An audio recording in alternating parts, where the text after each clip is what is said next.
Tommy, is this in fact the first time you have performed in Houston since you went away as a wide-eyed kid about 25 years ago? It's my first professional engagement in my hometown. How does it feel? So nervous. Coming back in triumph. Well, that part's great, but it makes me nervous because everybody that I know from years ago, like you and Ruth Denny and my dancing teachers and my mom and our neighbors and the kids I went to school with, they'll be there. I think even the most recent Houstonian by now knows that you are Houston's greatest gift to Broadway, I suppose. What were some of the formative influences on your career when you were a child and were growing up in Houston? Well, my first dancing teacher, Emma Mayhorn. And then she took into her studio a woman named Camille Hill, and we hit it off really well. And so Camille has remained kind of my prime teacher and through she's all still these teaching, years. I think. Yes, and I'll be going out to her. She has a studio in her house also. She has a studio and then a studio in her house, and I'll be going out there on my day off to have some lessons. And then our drama teacher from high school, we had the same drama teacher. Ruth Denny, of course, introduced me to theater, because up to that point I only knew about dancing. And then working at Theater Incorporated, which is no longer here, was a wonderful theater at that time. Indeed, yes. Great things came out of that little place and that little factory. And the Alley was also a fan factory at the time, and I learned a lot there. The Alley is still here, by the way. Yes, but it's a lot more more than what it was then. Yeah. When you left Texas, that was after you graduated from the University of Texas, I think, went to New York. Well, I went to the University of Houston after that for a while, yeah. And then I went, what? I'm sorry. That's all right. You didn't become a star overnight, though, did you? What did you do for those first 10 years or so? No, it doesn't work that way. Well, I didn't starve. You got work right away. The first day in New York, I auditioned for a show, and I got it. Uh-oh, that's very bad advice to young people. First day you got a job. I was real lucky. I have been very, very lucky, and I have worked with incredible people. Mike Nichols, Michael Bennett. Gene Kelly directed me in the first film that I did. Ken Russell. I worked with extraordinary people. So you worked fairly steadily in the chorus then, up until Seesaw in 1974, I think it was. Well, on Broadway, yes, I danced in the chorus of Broadway shows. Were you the tallest chorus boy there? I'll bet you were. Yes, and it was no mean task getting that job. It's unusual because you think of a chorus line as being fairly uniform in height. But I was a good dancer, so they had to hire me. Dance will out. Was Seesaw, in a real sense, the turning point in your career then? The Tony Award you won both for a performer and also you devised the dance you did you not, in Seesaw? Yeah, it was a turning point in this country. Did all sorts of work flow to you immediately after Seesaw? No, my price went up and the offers leveled out. It's usually that way.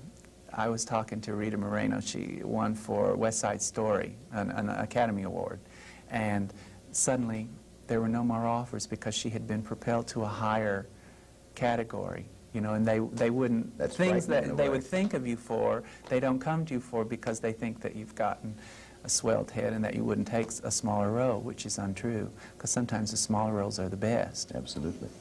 You were both the performer, the star, of course, along with Sandy Duncan, and the director of, along with Tommy Walsh, I guess, of My One and Only. And the choreographer. And the choreographer, of course, a triple threat. One of the great hits in recent Broadway history, but it didn't always appear to be that way. I remember your Boston tryouts were something of a disaster. I remember it well, Jim. What was wrong with the show? How did you identify what was wrong, and how did you fix it?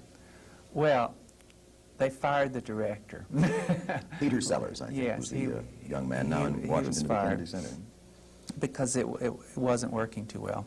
And the book was not good. The numbers were great, and the numbers have remained unchanged from what we had in Boston till what you'll see tonight. They're the same. The book was totally rearranged by a gentleman named Peter Stone. Indeed, yes. And Mike Nichols came in as our light in the dark and oversaw the whole thing and really brought it round for us. How did you know what the show needed, though? Because you really sort of took charge, as I understand. Well, I had to. The producer said, we're going to fire Peter Sellers. Will you take over? And I said, oh, please. I'm doing this to perform again, not to direct. That was mine.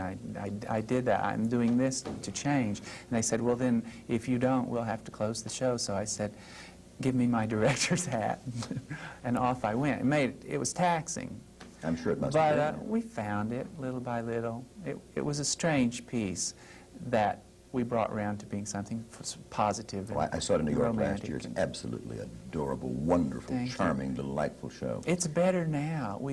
It's getting stronger. You've taken it to Japan recently, I Yeah, think. we just How got did it work back. there? Did the Japanese understand the dialogue, generally? Well, they had simultaneous translations, and of course they understood the songs because Gershwin is very popular in the East, and the dancing needs no translation. Of course It's not. universal. And we were a triumph, really. We were so welcome. I loved it over there. Tommy, it's no secret that you're a man in your mid-40s and one who looks 20 years younger, I must say. What is your secret? What do you do to stay so young and vibrant and alive looking? Well, I would love to get philosophical for you. I think maybe it's tap dancing. I think dancing is a fountain of youth, and I think most any dancer that you see is going to look 10 or 15 years younger than they actually are. Dancing, and I don't know quite what dancing is, but it's more than just exercising. And something happens when you're dancing, when you're connected to the music, and there's a spiritual aspect to it, and I think that helps. I try to think positively. I try to eat well. And I try to, just have a good time. It certainly seems to have worked for you. How much longer do you think you will keep dancing regularly? Do you have any idea? Well, I don't know. Sometimes after an eight performance week, I think I can't keep this up much longer. And then I look around and Mr. Honeycoles, who I believe is 75, who I do a dance with in the second act, and who is the world's greatest tap dancer, incidentally. Fantastic, yes he is. I look at him and I go, well, Honey's still doing it, Tommy. 30, 40 more years then. know? What else would you like to do besides direct Broadway shows, which you've done with great success, appear in Broadway shows, films, you've done some, but not much lately. Would you like to do anything in film at all? Films don't interest me very much, Jim. There's a lot of sitting around and waiting, and I'm sort of a fellow of action. I like to keep going. You have to wait so long on a film set, and you do so little per day. Just a little tiny 2 or 3 minutes of film get shot. So that medium doesn't appeal to me too much. Well, 8 performances a week in the live theater, which is what you normally do, certainly keep you going. Yeah, I like that. And I'm sure you will keep Houston audiences going this week to see My One and Only at Jones Hall. Tommy Tune, welcome home, welcome back. It's great to see you again. Thank you. Okay.